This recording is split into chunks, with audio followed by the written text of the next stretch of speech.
September 22-ാം തീയതിയിലെ UPSC civil service എക്സാമിന് relevant ആയിട്ടുള്ള കുറച്ച് ടോപ്പിക്കുകളാണ് നമ്മൾ ഡിസ്കസ് ചെയ്യാൻ വേണ്ടി പോകുന്നതായിട്ടുള്ളത്.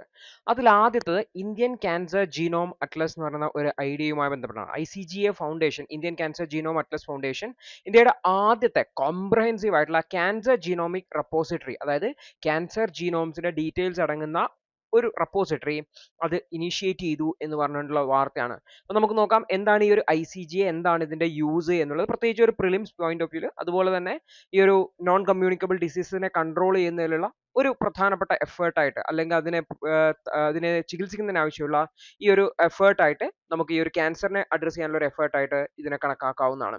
അപ്പോൾ Indian cancer genome Atlas foundation ഒരു പോർട്ടലാണ് ലോഞ്ച് ചെയ്തത്. അതിൽ ഇന്ത്യയിലെ ക്യാൻസറിനെ സംബന്ധിച്ചുള്ള ജീനോമിക് ഡാറ്റാസ് ആണുള്ളത്.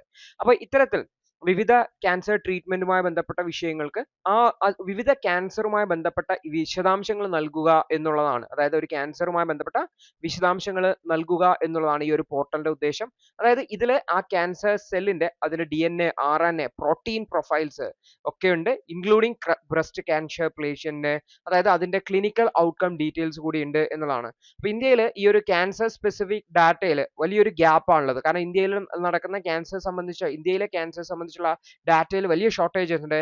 ഈ ഒരു ഷോർട്ടേജിനെ അഡ്രസ് ചെയ്യാവുന്നതും റിസർച്ചേഴ്സിനെയും മറ്റുമൊക്കെ അവരുടെ സ്റ്റഡീസും ഒക്കെ കമ്പയർ ചെയ്യുന്നതിന് വേണ്ടി, മറ്റു ഡാറ്റയൊക്കെ ആയിട്ട് കമ്പയർ ചെയ്യുന്നതിന് വേണ്ടിയിട്ടൊക്കെ ഇത് ഹെൽപ്പ് ചെയ്യും എന്നാണ് പറയുന്നത്. അതുവഴി നമുക്ക് വളരെ സ്പെസിഫിക് ആയിട്ടുള്ള ട്രീറ്റ്മെന്റ് പ്രോട്ടോകോൾസ് ഡെവലപ്പ് ചെയ്തെടുക്കാൻ വേണ്ടി പറ്റും. അപ്പോൾ ഇതിൽ ഏകദേശം 50ഓളം ബ്രസ്റ്റ് ക്യാൻസർ പേഷ്യൻസ് എന്നുള്ള ഡാറ്റയാണ് ഇതിൽ ചേർത്തിട്ടുള്ളത്. ഫ്യൂച്ചറിൽ ഇത് 500-ലധികം പേഷ്യൻസിൻ്റെതായിട്ടായിട്ട് കമ്മിങ് ഇയേഴ്സിൽ വർദ്ധിപ്പിക്കാനും പ്ലാൻ ചെയ്യുന്നുണ്ട്. അപ്പോൾ ഈ ഒരു ഡാറ്റ വളരെ ഫ്രീലി ആക്സസിബിൾ ആണ് for the global research community എന്നുകൂടി ഓർത്ത് വെക്കാം. ഇത് അമേരിക്കയിൽ US ബേസ്ഡ് ആയിട്ടുള്ള ഒരു ക്യാൻസർ ജീനോം അറ്റ്ലസ് ഉണ്ട്. സോ ഈ ഒരു ഐഡിയ TCGA എന്നാണ് വിളിക്കുക. അതിന്റെ ഒരു മോഡലിലാണ് Indian cancer genome atlas launch ചെയ്തിട്ടുള്ളത്. അപ്പോൾ ഈ ഒരു TCGA എന്ന് പറഞ്ഞാൽ ഏകദേശം 20,000-ഓളം പ്രൈമറി ക്യാൻസേഴ്സ് ഇൻക്ലൂഡ് ചെയ്തിട്ടുള്ള ഒരു വലിയ ഗ്ലോബൽ ലെവൽ പ്രോജക്റ്റ് ആണ്. അതിൽ ഗ്ലോബൽ ലെവലിലുള്ള ഡാറ്റ അവൈലബിൾ ആണ്, ഇന്ത്യൻ സ്പെസിഫിക് ഡാറ്റ അവൈലബിൾ അല്ല. അപ്പോൾ ഇന്ത്യൻ സ്പെസിഫിക് ഡാറ്റ അവൈലബിൾ ആക്കുന്നതിന് വേണ്ടിയിട്ടാണ് ഇത്തരത്തിലുള്ള ഒരു പ്ലാറ്റ്ഫോം ലോഞ്ച് ചെയ്തിട്ടുള്ളത് എന്നുള്ളതാണ്. അപ്പോൾ ഇതിൽ ഒരുപാട് ഇൻസെൻറ്റീവ്സ് ആവശ്യമുണ്ട്. കാരണം ഡാറ്റ ഷെയറിങ് ചെയ്യണം. അപ്പോൾ ഡയഗ്നോസ്റ്റിക് കമ്പനീസിന് യൂസ്ഫുൾ ആയിരിക്കും, ഹോസ്പിറ്റൽസിന്, ഡ്രഗ് കമ്പനീസിനൊക്കെ യൂസ്ഫുൾ ആയിരിക്കും. സോ ഇതിൽ ആവശ്യമായിട്ടുള്ള ആ ഒരു സപ്പോർട്ടും ഒക്കെ നൽകേണ്ടത് അത്യാവശ്യമാണെന്നാണ്. അപ്പോൾ ഇതിൽ ഈ ബ്രസ്റ്റ് ക്യാൻസറുമായി ബന്ധപ്പെട്ട ഡാറ്റയാണ് അപ്ലോഡ് ചെയ്യുന്നത്. കാരണം ഇന്ത്യയിൽ ഏറ്റവും കൂടുതൽ റിപ്പോർട്ട് ചെയ്യപ്പെടുന്ന ക്യാൻസർ എന്ന് വെച്ചാൽ ബ്രസ്റ്റ് ക്യാൻസർ ആണ്. ഇത് ലങ് ക്യാൻസർ ആണ് പിന്നെയുള്ളത്. അപ്പോൾ ICGA പോർട്ടൽ പ്രധാനമായിട്ടും ഈ ഒരു ബ്രസ്റ്റ് ക്യാൻസർ റിസർച്ചുമായി ബന്ധപ്പെട്ട മേഖലകളിൽ ബെറ്റർ ആയിട്ടുള്ള ഒരു ഡാറ്റ നൽകും എന്നാണ് കരുതുന്നതായിട്ടുള്ളത്. അപ്പോൾ ഇന്ത്യൻ ക്യാൻസർ ജീനോം അറ്റ്ലസുമായി ബന്ധപ്പെട്ട് ബ്രീഫായിട്ട് മനസ്സിലാക്കാൻ വേണ്ടിയിട്ട് ശ്രമിക്കുക. അടുത്തൊരു വാർത്ത എന്ന് വെച്ചാൽ ഇന്ത്യയിൽ റാൻസം വെയർ അറ്റാക്കുകൾ വർദ്ധിക്കുകയാണ് എന്ന് പറഞ്ഞിട്ടുള്ള ഒരു വാർത്തയാണ് വന്നിട്ടുള്ളത്. അപ്പോൾ എന്താണ് ഈ റാൻസം വെയർ, എന്താണ് ഇത് വർദ്ധിക്കാനുള്ള കാരണം, എങ്ങനെ ഇതിനെ അഡ്രസ് ചെയ്യാം, നമ്മുടെ രാജ്യത്തെ നിയമ സംവിധാനങ്ങൾ എങ്ങനെയൊക്കെയാണ് എന്നുള്ളതാണ് നമ്മൾ നോക്കാൻ വേണ്ടി പോകുന്നത്. അപ്പോൾ ഈ റാൻസം വെയറിന്റെ പേരിൽ രണ്ട് കാര്യങ്ങളുണ്ട്. ഒന്ന് റാൻസം ചോദിക്കും അല്ലേ, എന്താ ഈ റാൻസം എന്ന് പറഞ്ഞാൽ, നമ്മൾ ഒരാളെ തട്ടിക്കൊണ്ടുപോയിട്ട് അയാളെ തിരിച്ചു കിട്ടണമെന്നുണ്ടെങ്കിൽ നിങ്ങൾ എനിക്ക് പൈസ തരണം എന്ന് പറയില്ലേ, അതിനെയാണ് റാൻസം എന്ന് പറയുന്നത്. വെയർ എന്നുള്ളത് സോഫ്റ്റ്വെയർ ആണ്. ഓക്കെ, അപ്പോൾ ഒരു സോഫ്റ്റ്വെയർ ഉപയോഗിച്ചുകൊണ്ട് റാൻസം ആവശ്യപ്പെടുന്നതിനെയാണ് റാൻസം വെയർ എന്ന് വിളിക്കുന്നതായിട്ടുള്ളത്. അപ്പോൾ ഈ റാൻസം വെയർ എന്ന് പറയുന്നത് ഇന്ത്യയിൽ അല്ലെങ്കിൽ ലോകത്ത് തന്നെ മൊത്തത്തിൽ വർദ്ധിച്ചു വരികയാണ് എന്നാണ് പറയുന്നത്. അതായത് നമ്പർ ഓഫ് അറ്റാക്സും ഇത്തരത്തിൽ ആവശ്യപ്പെടുന്ന റാൻസത്തിന്റെ അളവും വർദ്ധിച്ചു വരികയാണ്. പല കമ്പനികളും, നമ്മളിപ്പോൾ വ്യക്തികളെ സംബന്ധിച്ച് നമ്മുടെ ഡാറ്റ ഭയങ്കര ഇമ്പോർട്ടൻ്റ് ആയിരിക്കും, നഷ്ടപ്പെട്ടു പോയാൽ പോയേക്കെന്നിരിക്കും. പക്ഷേ കമ്പനികളെ സംബന്ധിച്ച്, വ്യത്യസ്ത സ്ഥാപനങ്ങളെ സംബന്ധിച്ച് അവരുടെ ഡാറ്റ ഭയങ്കര റിലവൻ്റ് ആണ്. അവർക്ക് ഡാറ്റ ലോസ് ഉണ്ടായി കഴിഞ്ഞാൽ വലിയ നഷ്ടമാണ്. അതുകൊണ്ട് തന്നെ അവർ റാൻസം നൽകും. പക്ഷെ റാൻസം നൽകിയാൽ പോലും ഡാറ്റ ലോസ് ഉണ്ടാവുന്നു എന്നാണ് പറയുന്നത്. അതുകൊണ്ട് തന്നെ കമ്പനികൾ, പ്രത്യേകിച്ചും സ്ഥാപനങ്ങൾ, അവരുടെ റാൻസം വെയറിനെ വളരെ ക്രിട്ടിക്കലായിട്ട് കാണണം. അവരുടെ ഓർഗനൈസേഷണൽ കൾച്ചറൽ പ്രോബ്ലം ആയിട്ട് ഇതിനെ അഡ്രസ് ചെയ്യണം എന്നാണ് ഓദർ പറയുന്നത്. അപ്പോൾ നമ്മൾ സൈബർ സെക്യൂരിറ്റി എന്ന് പറയുന്ന മേഖലയിൽ റാൻസം വെയർ എന്ന് പറയുന്ന ഒരു ത്രെട്ട് ആണ്, അതിനെക്കുറിച്ച് ലിങ്ക് ചെയ്തിട്ട് മനസ്സിലാക്കാൻ വേണ്ടിയിട്ട്. അതായത് ഓരോ ആൾക്കാരും ഡാറ്റ പ്രൊട്ടക്ഷൻ എന്നത് വളരെ സീരിയസ് ആയിട്ട് എടുക്കണമെന്നും റാൻസം വെയറിന് ആയിട്ടുള്ള പ്രൊട്ടക്ഷൻ അവരവരുടെ സിസ്റ്റത്തിൽ ഇൻകോർപ്പറേറ്റ് ചെയ്യണം എന്നാണ് ഓദർ പറയുന്നത്. അപ്പോൾ റാൻസം വെയർ എന്ന് പറഞ്ഞാൽ എന്താ, അതായത് ഈ ഒരു മാൽവെയർ ആണ് അല്ലെങ്കിൽ ഇതൊരു സോഫ്റ്റ്വെയർ ആണ്. ഇതെന്താണ് നമ്മുടെ കമ്പ്യൂട്ടറിലേക്ക് വന്നു കഴിഞ്ഞാൽ നമ്മുടെ കമ്പ്യൂട്ടറിലെ ഡാറ്റേനെ എല്ലാം പെർമനന്റ് ആക്സസ് ചെയ്യുന്നത് ബ്ലോക്ക് ചെയ്യാം, അല്ലെങ്കിൽ അതിനെ എൻക്രിപ്റ്റ് ചെയ്ത് നമുക്ക് ഉപയോഗിക്കാൻ പറ്റാത്ത അവസ്ഥയിലേക്ക് വരാം. എന്നിട്ട് നമുക്കൊരു മെസ്സേജ് ഉണ്ടാവും, നിങ്ങൾ ഇന്ന അക്കൗണ്ടിലേക്ക് ഇത്ര റാൻസം പേ ചെയ്യണം, ഇത്ര എമൗണ്ട് പേ ചെയ്യണം, എങ്കിൽ മാത്രമേ നിങ്ങൾക്ക് നിങ്ങളുടെ ഡാറ്റ തിരിച്ചു കിട്ടുള്ളൂ എന്ന്. നമുക്ക് രണ്ട് ഓപ്ഷനാണ് ഉള്ളത്. ഒന്നിക്കൽ ഡാറ്റയൊക്കെ പോട്ടെ എന്ന് വെച്ച് കമ്പ്യൂട്ടർ മൊത്തം ഫോർമാറ്റ് ചെയ്തിട്ട് വീണ്ടും പുതിയ ഓപ്പറേറ്റിംഗ് സിസ്റ്റം ഇട്ടിട്ട് ഓപ്പറേറ്റ് ചെയ്യാം. അല്ല എങ്കിൽ റാൻസം കൊടുത്തിട്ട് ഡാറ്റ തിരിച്ചു വാങ്ങുക. പക്ഷെ റാൻസം കൊടുത്താലും ഡാറ്റ തിരിച്ചു കിട്ടണമെന്ന് ഉറപ്പില്ല എന്നുകൂടി ഓർത്തു വെക്കേണ്ടതായിട്ട്. അപ്പോൾ ഇന്ത്യ പ്രത്യേകിച്ച് ഗ്ലോബൽ എക്കണോമിയുടെ ഡിജിറ്റൽ എക്കണോമിയുടെ ഒരു പ്രധാനപ്പെട്ട മേഖലയായതുകൊണ്ട് ഈ റാൻസം വെയർ അറ്റാക്കുകളുടെ ഒരു പ്രധാനപ്പെട്ട ടാർഗറ്റ് നമ്മുടെ രാജ്യത്താണ് എന്നുള്ളതാണ്. അപ്പോൾ ഇന്ത്യയിൽ സെർട്ടിന്റെ റിപ്പോർട്ട് പ്രകാരം 2022 കണക്ക് പ്രകാരം 53% വർധനമാണ് ഇത്തരത്തിലുള്ള റാൻസം വെയർ അറ്റാക്കുകളിൽ ഉണ്ടായിട്ടുള്ളത്. അപ്പോൾ ഇവിടെയാണ് ഡാറ്റ പ്രൊട്ടക്ഷനും അതിന്റെ ഇമ്പോർട്ടൻസും വരുന്നതായിട്ടുള്ളത്. എങ്ങനെയാണ് നമുക്ക് ഈ ഒരു ഡാറ്റ പ്രൊട്ടക്ഷൻ ചെയ്യാൻ വേണ്ടി പറ്റുക?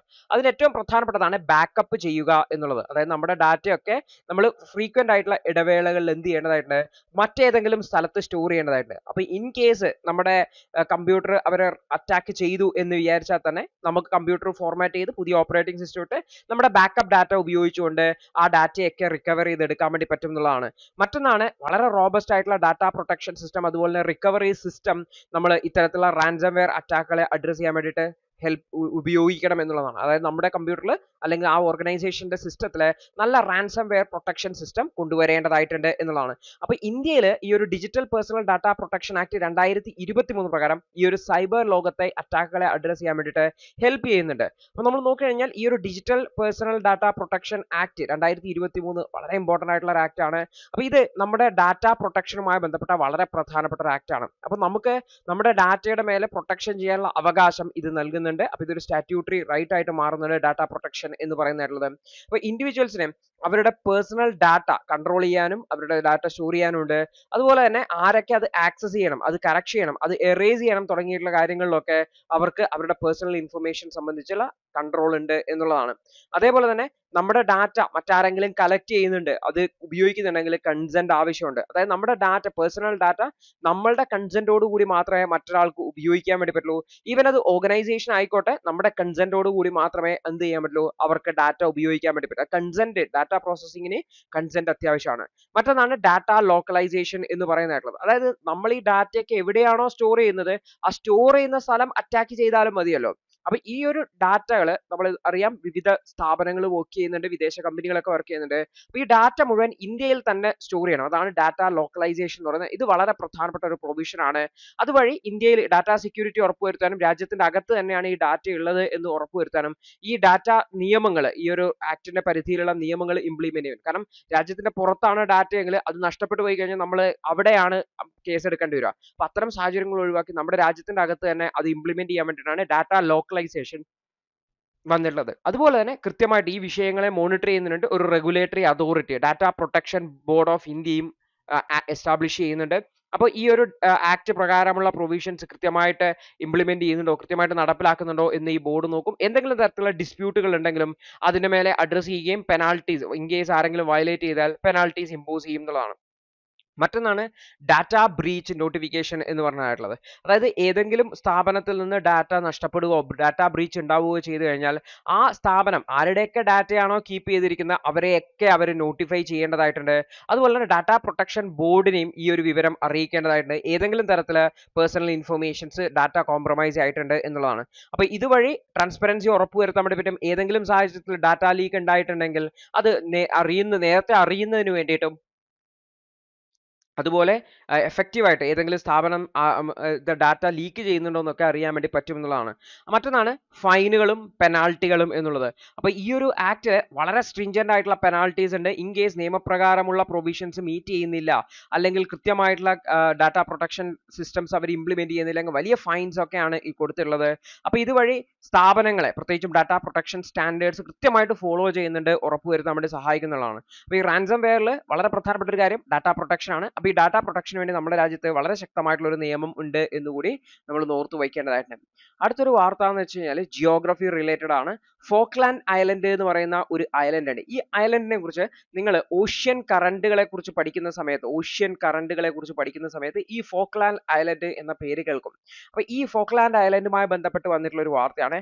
ഇന്ന് ഫോക്ലാൻഡ് ഐലൻഡ് എന്ന് പറഞ്ഞാൽ വളരെ റഗ്ഡ് ആയിട്ടുള്ള ഒരു ലാൻഡ്സ്കേപ്പ് ആണ്, അതായത് പാറകളൊക്കെ നിറഞ്ഞ ലാൻഡ്സ്കേപ്പ് ആണ്. പക്ഷെ ഇത് വളരെ വർഷങ്ങൾക്ക് മുന്നേ ഒരു റെയിൻ ഫോറസ്റ്റ് റീജിയൻ ആയിരുന്നു എന്നുള്ളതാണ് ഇപ്പോൾ ജിയോഗ്രഫിസ്റ്റുകൾ മനസ്സിലാക്കിയിട്ടുള്ളത്. അപ്പൊ നമുക്ക് നോക്കാം എവിടെയാണ് ഫോക്ലാൻഡ് ഐലൻഡ്, അതിന്റെ ലൊക്കേഷൻ എവിടെയാണ്, അതുപോലെ തന്നെ ഈ ഒരു എന്താണ് ഈ സ്റ്റഡീസ് കാണിക്കുന്നത് എന്നുള്ളത്. ദി ഹിന്ദുവിന്റെ ഇന്നത്തെ വിശകലനം കണ്ടതിന് നന്ദി. നിങ്ങൾക്ക് ഇത് സഹായകരമായെന്ന് വിശ്വസിക്കുന്നു.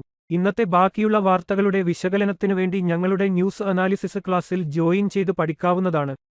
ഒരു മാസം വെറും 159 രൂപയ്ക്ക് നിങ്ങളുടെ UPSC തയ്യാറെടുപ്പിന് ആവശ്യമായ എല്ലാ പ്രധാന വിശദാംശങ്ങളും ഉൾക്കൊള്ളുന്ന ഒരു സമഗ്രമായ ന്യൂസ് അനാലിസിസ് നിങ്ങൾക്ക് മലയാളത്തിൽ ലഭിക്കും. കൂടാതെ സിവിൽ സർവീസിനു വേണ്ടിയുള്ള ജനറൽ സ്റ്റഡീസ് ക്ലാസുകൾ കൂടി മലയാളത്തിൽ മനസ്സിലാക്കി പഠിക്കാൻ ഞങ്ങളുടെ ലേണേഴ്സ് അൺലിമിറ്റഡ് ക്ലാസ്സിൽ ജോയിൻ ചെയ്യാം. മാസം വെറും 1500 രൂപയ്ക്ക്.